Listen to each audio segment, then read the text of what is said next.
कृषी मंत्री पद म्हणजे ओसाड गावाची पाटीलकी असं माणिकराव कोकाटे म्हटले होते। आता कृषी मंत्री पद म्हणजे ओसाड गावाची पाटीलकी आहे की नाही हे तर माहिती नाहीये, पण महायुतीच्या नेत्यांसाठी हे पद फारसं चांगलं नसल्याचं दिसून आलंय। कारण महायुती सरकारमध्ये ज्यांनी ज्यांनी हे पद भूषवलंय ते कोणत्या ना कोणत्या तरी अडचणीत सापडलेत।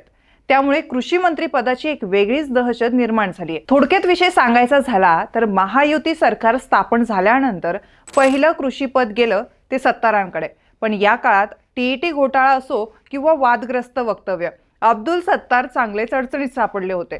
एवढंच नाही तर महायुती सरकारच्या 2.0 मध्ये त्यांना स्थान सुद्धा दिलं गेलं नव्हतं। त्यामुळे कृषी मंत्री पद अब्दुल सत्तारांना खास लाभलेलं नाही अशा चर्चा होत्या। तर त्यानंतर कृषी मंत्रीपदी विराजमान झाले ते धनंजय मुंडे।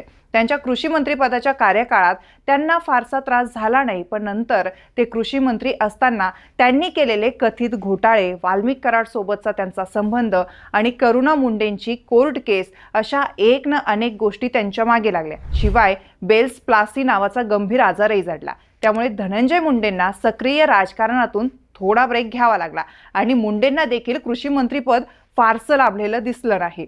तर सध्या या पदावर विराजमान असलेले कोकाटे सुद्धा रोज नवनवीन वादात सापडत आहेत आणि रोज त्यांच्या राजीनाम्याची मागणी केली जाते।